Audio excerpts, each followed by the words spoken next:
আমাদের হাসনাত আব্দুল্লাহ। ও তো একদম সরাসরি যেই কথাগুলো বলে যে কেউ চাঁদা তুলতে পারবা না, কেউ এটা করতে পারবা না, একদম সামনাসামনি বলে। এই যে সৎ পথে থেকেও তো নেতৃত্ব দেওয়া যায়। আমি তার কাজ কাম ভালো লাগে, কারণ আমি হি ইজ ভেরি ট্রান্সপারেন্ট। কাজ ভালো লাগে, আমি এটা দেখেছি। যেটা সত্যি কথা, এটা আমরা সবার সামনেই বলতে পারি। আপনার নেতৃত্ব লিডার এক ভাই জিজ্ঞেস করেছেন কবে রিলিজ হবে।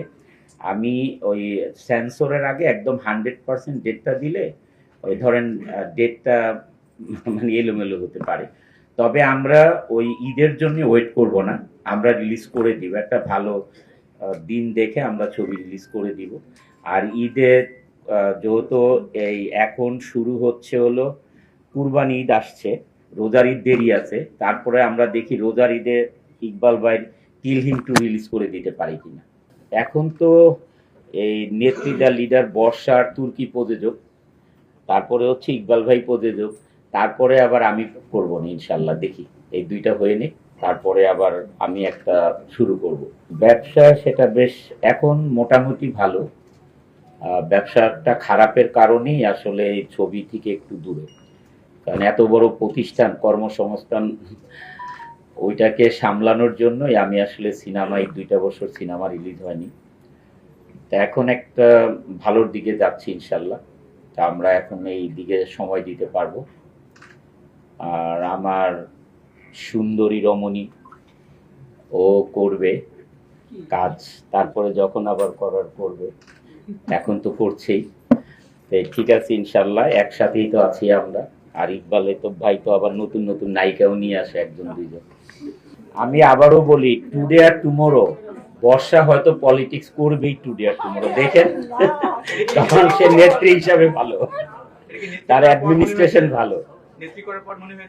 হ্যাঁ, নেত্রী করার পরে মনে হয়েছে, প্লাস এই এতগুলি বৎসর একসাথে তার যে মানে অ্যাটিটিউড, ক্যারেক্টার, মানুষের সাথে মিশা, সে যখন গ্রামে যায় কল্পনা করতে পারবেন না, 8 ঘন্টা 9 ঘন্টা পর্যন্ত, মানে সকালে দাঁড়ায় একদম বিকাল পর্যন্ত দাঁড়ায়, নিজের হাতে ইয়ে করে, মানে সাহায্য করে। মানে আমরা আছি না, আপনাদের সামনে কয়েকজনকে দিয়ে দিলাম চলে গেলাম, সেটা করে না। ইভেন দো স্কুলের ব্যাগ আছে না, বাচ্চারা নিয়ে যায়, এই ব্যাগ পিছনে নিয়ে ওইটার মধ্যে টাকা নিয়ে নিজের হাতে দিলাম, মানে নিজে 6 ঘন্টা 7 ঘন্টা 8 ঘন্টা পর্যন্ত দাঁড়ায় দাঁড়ায়। ধৈর্য আছে, দেশ সেবা করার মতো ধৈর্য আছে তার ভিতরে, ইনশাল্লাহ করতে পারবে। বাস্তব জীবনে বর্ষা আপু কি রাজনীতিতে যাবে কিনা বা রিয়েল নেত্রী হবে কিনা? না, সেই যেতে পারে, কারণ তার ক্যারেক্টারে আমি যা বুঝি যেতে পারে।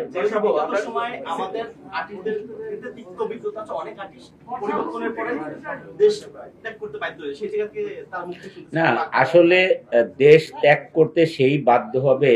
আমরা তো ওরকম পলিটিক্স করি নাই রে ভাই, আমরা তো সবসময় নিরপেক্ষ, আমরা ভালোর দিকে ছিলাম।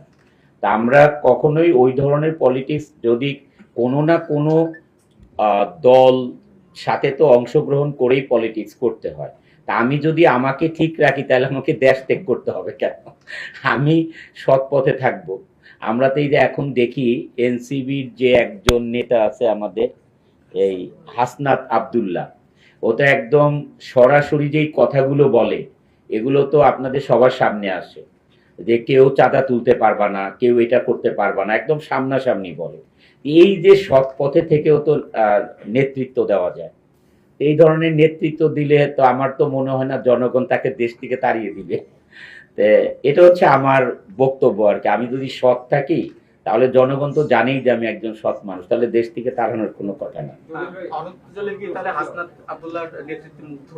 আমি তার কাজ কাম ভালো লাগে, কারণ আমি হি ইজ ভেরি ট্রান্সপারেন্ট।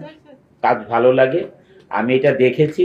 যেটা সত্যি কথা, এটা আমরা সবার সামনেই বলতে পারি, কারণ এটা তো আর লুকানো জিনিস না। সব সময় ফেসবুক, ইউটিউব সব জায়গায় প্রচার হচ্ছে তার, এটা